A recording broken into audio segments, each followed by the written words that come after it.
Gulliver's Travels by Jonathan Swift. Part 4. A Voyage to the Country of the Houyhnhnms. Chapter 5. The author, at his master's command, informs him of the state of England, the causes of war among the princes of Europe. The author begins to explain the English constitution. The reader may please to observe that the following extract of many conversations I had with my master contains a summary of the most material points which were discoursed at several times for above 2 years, his honour often desiring fuller satisfaction, as I farther improved in the Houyhnhnm tongue. I laid before him, as well as I could, the whole state of Europe. I discoursed of trade and manufactures, of arts and sciences, and the answers I gave to all the questions he made, as they arose upon several subjects, were a fund of conversation not to be exhausted. But I shall here only set down the substance of what passed between us concerning my own country, reducing it in order as well as I can, without any regard to time or other circumstances, while I strictly adhere to truth. My only concern is, that I shall hardly be able to do justice to my master's arguments and expressions, which must needs suffer by my want of capacity, as well as by a translation into our barbarous English. In obedience, therefore, to his honour's commands, I related to him the revolution under the Prince of Orange, the long war with France, entered into by the said prince, and renewed by his successor, the present queen, wherein the greatest powers of Christendom were engaged, and which still continued. I computed, at his request, that about 1,000,000 Yahoos might have been killed in the whole progress of it, and perhaps 100 or more cities taken, and 5 times as many ships burnt or sunk. He asked me, what were the usual causes or motives that made one country go to war with another? I answered, they were innumerable, but I should only mention a few of the chief. Sometimes the ambition of princes, who never think they have land or people enough to govern; sometimes the corruption of ministers, who engage their master in a war in order to stifle or divert the clamour of the subjects against their evil administration. Difference in opinions has cost many millions of lives. For instance, whether flesh be bread, or bread be flesh; whether the juice of a certain berry be blood or wine; whether whistling be a vice or a virtue; whether it be better to kiss a post, or throw it into the fire; what is the best colour for a coat; whether black, white, red, or grey; and whether it should be long or short, narrow or wide, dirty or clean; with many more. Neither are any wars so furious and bloody, or of so long a continuance, as are those occasioned by difference in opinion, especially if it be in things indifferent. Sometimes the quarrel between 2 princes is to decide which of them shall dispossess a third of his dominions, where neither of them pretend to any right. Sometimes one prince quarrels with another, for fear the other should quarrel with him. Sometimes a war is entered upon, because the enemy is too strong, and sometimes because he is too weak. Sometimes our neighbours want the things which we have, or have the things which we want, and we both fight, till they take ours, or give us theirs. It is a very justifiable cause of war, to invade a country after the people have been wasted by famine, destroyed by pestilence, or embroiled by factions among themselves. It is justifiable to enter into a war against our nearest ally, when one of his towns lies convenient for us, or a territory of land that would render our dominions round and complete. If a prince sends forces into a nation, where the people are poor and ignorant, he may lawfully put half of them to death, and make slaves of the rest, in order to civilize and reduce them from their barbarous ways of living. It is a very kingly, honourable, and frequent practice, when one prince desires the assistance of another, to secure him against an invasion, that the assistant, when he has driven out the invader, should seize on the dominions himself, and kill, imprison, or banish the prince he came to relieve. Alliance by blood or marriage is a frequent cause of war between princes, and the nearer the kindred is, the greater their disposition to quarrel. Poor nations are hungry, and rich nations are proud, and pride and hunger will ever be at variance. For these reasons, the trade of a soldier is held to the most honourable of all others, because a soldier is a Yahoo hired to kill, in cold blood, as many of his own species, who have never offended him, as possibly he can. There is likewise a kind of beggarly princes in Europe, not able to make war by themselves, who hire out their troops to richer nations, for so much a day to each man, of which they keep 3/4 to themselves, and it is the best part of their maintenance. Such are those in many northern parts of Europe. "What you have told me," said my master, "upon the subject of war, does indeed discover most admirably the effects of that reason you pretend to.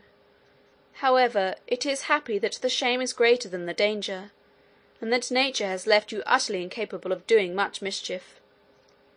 For, your mouths lying flat with your faces, you can hardly bite each other to any purpose, unless by consent. Then as to the claws upon your feet before and behind, they are so short and tender, that one of our Yahoos would drive a dozen of yours before him. And therefore, in recounting the numbers of those who have been killed in battle, I cannot but think you have said the thing which is not." I could not forbear shaking my head, and smiling a little at his ignorance; and being no stranger to the art of war, I gave him a description of cannons, culverins, muskets, carabines, pistols, bullets, powder, swords, bayonets, battles, sieges, retreats, attacks, undermines, countermines, bombardments, sea fights, ships sunk with 1,000 men, 20,000 killed on each side, dying groans, limbs flying in the air, smoke, noise, confusion, trampling to death under horses' feet, flight, pursuit, victory, fields strewed with carcasses, left for food to dogs and wolves and birds of prey, plundering, stripping, ravishing, burning, and destroying. And to set forth the valour of my own dear countrymen, I assured him, that I had seen them blown up 100 enemies at once in a siege, and as many in a ship, and beheld the dead bodies drop down in pieces from the clouds, to the great diversion of the spectators. I was going on to more particulars, when my master commanded me silence. He said, whoever understood the nature of Yahoos might easily believe it possible for so vile an animal to be capable of every action I had named, if their strength and cunning equalled their malice. But as my discourse had increased his abhorrence of the whole species, he found it gave him a disturbance in his mind, to which he was wholly a stranger before. He thought his ears, being used to such abominable words, might by degrees admit them with less detestation; that, although he hated the Yahoos of this country, yet he no more blamed them for their odious qualities, than he did a gnat, a bird of prey, for its cruelty, or a sharp stone cutting his hoof. But when a creature pretending to reason could be capable of such enormities, he dreaded lest the corruption of that facility might be worse than brutality itself. He seemed therefore confident, that instead of reason we were only possessed of some quality fitted to increase our natural vices, as the reflection from a troubled stream returns the image of an ill-shapen body, not only larger but more distorted. He added, that he had heard too much upon the subject of war, both in this and some former discourses. There was another point, which a little perplexed him at present. I had informed him, that some of our crew left their country on account of being ruined by law; that I had already explained the meaning of the word, but he was at a loss how it should come to pass, that the law, which was intended for every man's preservation, should be any man's ruin. Therefore he desired to be further satisfied what I meant by law, and the dispensers thereof, according to the present practice in my own country, because he thought nature and reason were sufficient guides for a reasonable animal, as we pretended to be, in showing us what he ought to do, and what to avoid. I assured his honour, that the law was a science in which I had not much conversed, further than by employing advocates in vain upon some injustices that had been done me. However, I would give him all the satisfaction I was able. I said, there was a society of men among us, bred up from their youth in the art of proving, by words multiplied for the purpose, that white is black, and black is white, according as they are paid. To this society all the rest of the people are slaves. For example, if my neighbour has a mind to my cow, he has a lawyer to prove that he ought to have my cow from me. I must then hire another to defend my right, it being against all rules of law that any man should be allowed to speak for himself. Now in this case, I, who am the right owner, lie under two great disadvantages. First, my lawyer, being practised almost from his cradle in defending falsehood, is quite out of his element when he would be an advocate for justice, which is an unnatural office he always attempts with great awkwardness, if not with ill will. The second disadvantage is, that my lawyer must proceed with great caution, or else he will be reprimanded by the judges, and abhorred by his brethren, as one that would lessen the practice of the law. And therefore I have but two methods to preserve my cow. The first is, to gain my adversary's lawyer with a double fee, who will then betray his client by insinuating that he hath justice on his side. The second way is for my lawyer to make my case appear as unjust as he can, by allowing the cow to belong to my adversary; and this, if it be skilfully done, will certainly bespeak the favour of the bench.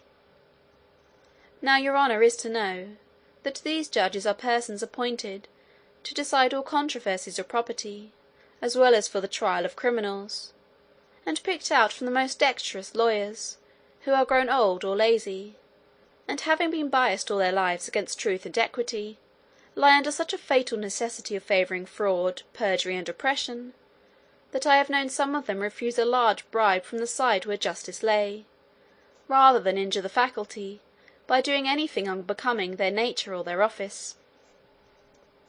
It is a maxim among these lawyers, that whatever has been done before may legally be done again, and therefore they take special care to record all the decisions formerly made against common justice, and the general reason of mankind.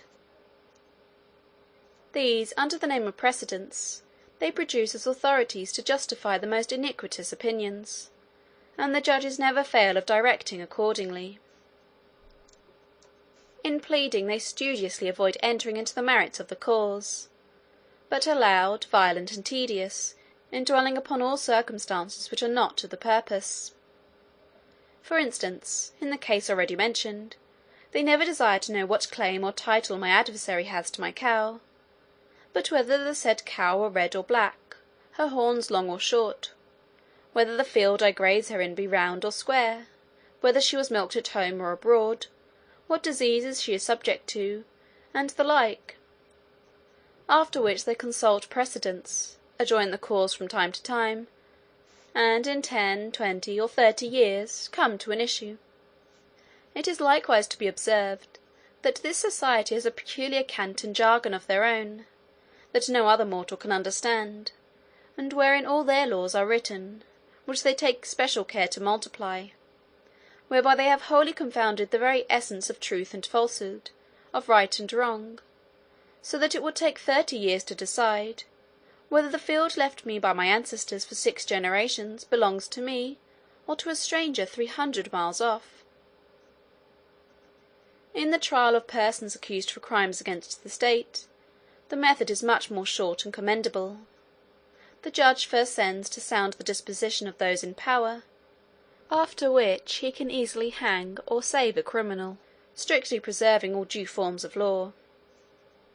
Here my master interposing said, it was a pity that creatures endowed with such prodigious abilities of mind, as these lawyers, by the description I gave of them, must certainly be, were not rather encouraged to be instructors of others in wisdom and knowledge.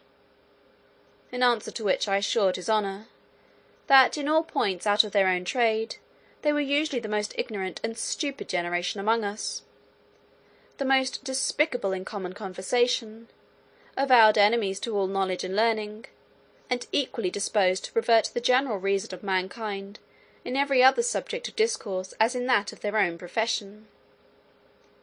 Chapter 5